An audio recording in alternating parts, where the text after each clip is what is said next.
Assalamualaikum dan salam sejahtera. Saya Nur Aliza binti Karudin ingin membentangkan tentang tajuk batuan bagi mata pelajaran Geografi semester 1 STPM. Objektif untuk tajuk bantuan ini ialah A. Menyatakan jenis batuan, batuan igneous, batuan endapan dan batuan metamorfosis. B. Menghuraikan proses pembentukan jenis batuan. C. Menjelaskan perkaitan antara jenis batuan dengan konfigurasi bentuk muka bumi. Dan D. Mengenal pasti kepentingan batuan kepada manusia. Baiklah, mari kita lihat penerangan tentang objektif ini. Definisi bantuan ialah pepejal yang terdiri daripada himpunan bahan menira seperti mica, kuarsa, feldspath, kalsium, karbonat dan lain-lain. Perkelasan batuan dapat dibuat berdasarkan warna kandungan mineral, struktur dan tekstur, keasidan, kekerasan dan ketahanan serta cara pembentukannya. Batuan dibahagikan kepada 3 jenis iaitu batuan igneous, batuan endapan dan batuan metamorfosis. Batuan yang pertama ialah batuan igneous. Batuan igneous terbentuk melalui proses penyejukan dan pembekuan magma dan lava sama ada dalam keruk bumi atau permukaan bumi.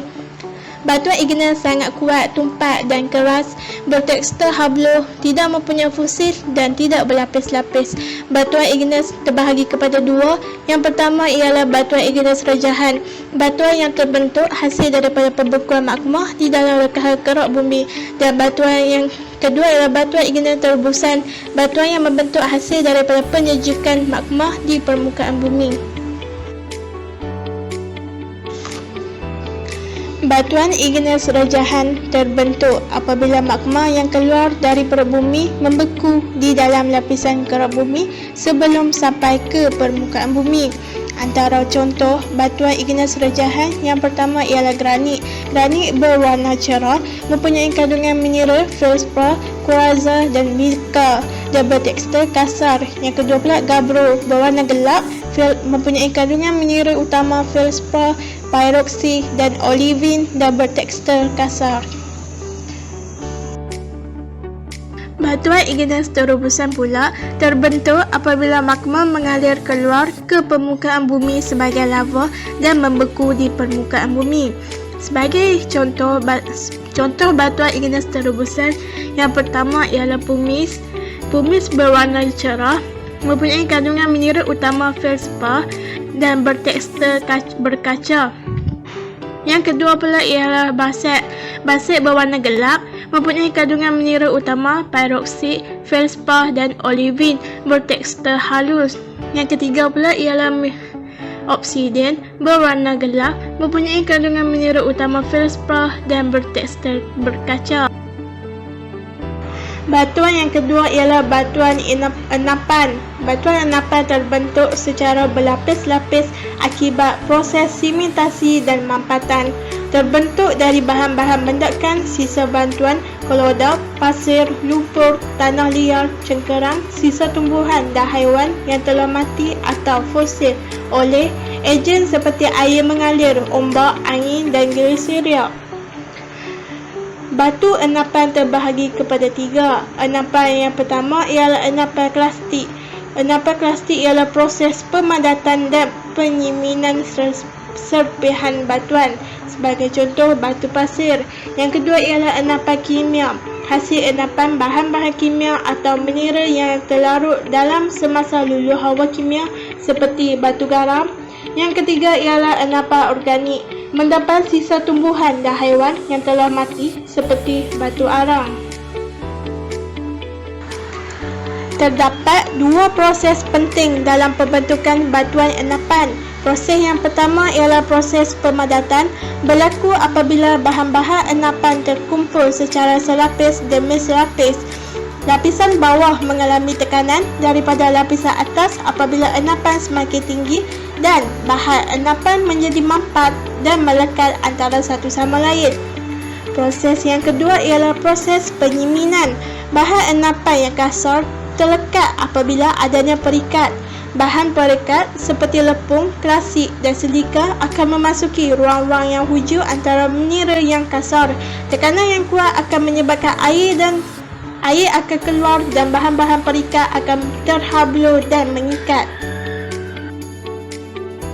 Batuan yang ketiga ialah batuan metamorfosis. Batuan metamorfosis ialah batuan jelmaan yang mungkin berasal dari batuan igneous atau endapan. Batuan ini bersifat amat keras, bersinar-sinar, cantik dan amat menarik. Batuan metamorfosis terbagi kepada dua. Batuan yang pertama ialah batuan berjalar yang mempunyai susunan menira berlapis-lapis secara selari. Batuan yang kedua ialah batuan tidak berjalar yang tidak mempunyai lapisan. Batuan metamorfosis terbentuk apabila batuan igneous dan endapan mengalami tekanan dan suhu yang tinggi, menyebabkan batu berubah warna dan komposisi menira menjadi batuan yang baru. Sebagai contoh, shell akan bertukar menjadi slag, batu kapur akan bertukar menjadi marmar, batu pasir akan bertukar menjadi kuartz.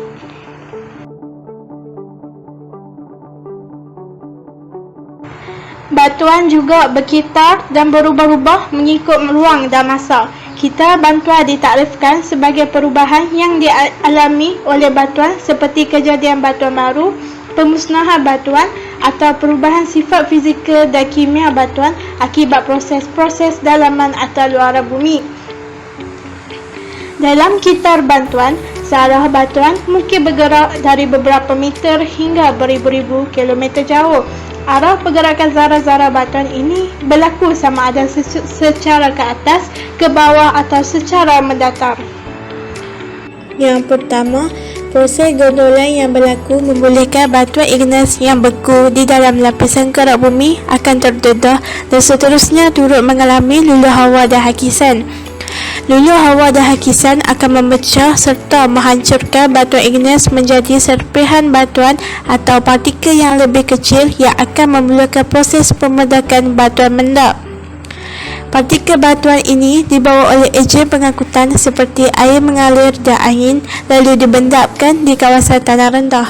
Yang keempat, proses pemendapan dan timbun tambah bahan mendap seterusnya menyebabkan serpihan batuan igneous tadi tersimen dan termampak sebelum bertukar menjadi batuan mendap. Yang kelima, dalam jangka masa berjuta-juta tahun, batuan mendap ini terus tertimbus jauh ke dalam bumi akibat daripada pemendapan yang berlanjutan sehingga batuan mendap tadi mengalami tekanan dan suhu yang tinggi. Akibat daripada tekanan dan suhu yang tinggi, maka batuan mendap akan bertukar menjadi batuan metamorfosis. Yang ketujuh, suhu dan tekanan di dalam perut bumi sentiasa tinggi. Kesannya, batuan metamorfosis yang baru terbentuk mudah lebur dan cair lalu bertukar kepada magma cair. Magma yang cair ini akan dipaksa naik ke permukaan bumi dan membeku di dalam lapisan-lapisan kerak bumi atau di permukaan bumi. Magma yang membeku membawa maksud batuan metamorfosis telah bertukar menjadi batuan igneous. Justru itu, kitaran batuan sentiasa berlaku dan tidak akan terhenti. Dari semasa ke semasa, batuan sentiasa berubah dari batuan igneous kepada batuan mendap atau endapan kepada batuan metamorfosis dan kembali semula kepada batuan igneous dan serta kembali kepada batuan mendap semula bagi memulakan kitaran baharu. Ciri bentuk muka bumi menunjukkan sifat-sifat geologi. Batuan yang menjadi asas pembentukan bentuk muka bumi itu pula sentiasa mengalami proses-proses geomorfik gondolan melalui ejen luluh hawa, hakisan dan proses gerakan jisim. Bentuk muka bumi yang menonjol seperti banjaran gunung, bukit, tebing tinggi dan dataran tinggi menggambarkan sifat batuan yang keras, stabil dan amat tahan terhadap proses geomorfik di kawasan berkenaan. Bentuk muka bumi yang melekuk seperti lembah, lurah, lebangan dan tanah pamah pula menggambarkan sifat-sifat batuan yang mudah digondol, dihakis dan diluluh serta tidak stabil. Konsep ketahanan batuan dalam menghasilkan konfigurasi bentuk muka bumi yang berlainan juga bergantung kepada ciri-ciri iklim yang berada di sekitar di sekitar batuan tersebut. Batuan aktiviti gunung berapi banyak menghasilkan bentuk muka bumi jala dalam ataupun igneous rejahan seperti daik, sil, pakolik, batolik, lapolik dan latolik. Jala luar pula ataupun igneous terobosan banyak menghasilkan dataran tinggi basalt, lohong gunung berapi dan pelbagai kon gunung berapi. Batuan igneous seperti granit yang keras, teguh dan stabil akan berbentuk bentuk muka bumi yang menonjol seperti gunung, bukit dan tos. Batuan igneous yang tersusun secara menegak, contohnya granit daik, akan membentuk jeram apabila berlaku hakisan. Batuan yang lembut dan meninggalkan batuan yang keras tertonjol di dasar sungai. Batuan igneous yang menghalau ke arah laut dan tahan hakisan akan membentuk tajung. Ada juga yang membentuk gerbang laut, batu tunggul dan batu sisa apabila mengalami proses hakisan dan ombak. Batu enapan seperti batu kapur yang mempunyai banyak rekahan akan mengalami proses luluh hawa kimia secara larutan dan perkarbonan. Proses ini menghasilkan bentuk muka bumi seperti bukit batu kapur yang curam, tebing tinggi, stalaktit, stalagmit yang terdapat di dalam gua-gua batu kapur. Contohnya pandan darat khas yang terdapat di Gua Mulu dan Gua Nia di Sarawak. Batuan enapan di pinggir pantai seperti batu pasir yang terbentuk hasil daripada pemadatan butir-butir pasir akan membentuk tombolo. Tombolo ialah pasir yang menyambungkan pulau dengan pantai dan juga membentuk beting pasir dan juga anak tajung. Batuan pasir yang diangkut oleh sungai dan mengalami pemedapan akan membentuk tertambak delta dan dataran banjir. Kawasan ini sesuai untuk menjalankan kegiatan pertanian. Antara kepentingan batuan kepada manusia ialah yang pertama ialah batuan igneous. Batuan granit digunakan untuk membina jalan raya dan bahan binaan untuk sektor pembinaan. Batuan basalt pula membentuk tanah yang subur dan sesuai untuk pertanian. Batuan riolit untuk menghasilkan tanah retelik yang subur untuk tanaman getah dan kelapa sawit. Batu kapur digunakan dalam perusahaan membuat simen dan konkrit.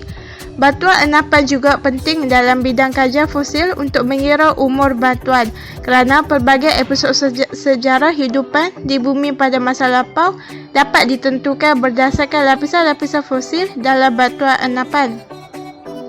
Arang batu menjadi bahan bakar utama untuk peleburan besi dan kelulik. Yang ketiga pula ialah metamorfosi. Batu marmer ataupun marble banyak digunakan sebagai lantai, dinding, bangunan dan perhiasan. Batu permata seperti berlian, delima, zamrud dan jade amat berharga sebagai barang perhiasan wanita.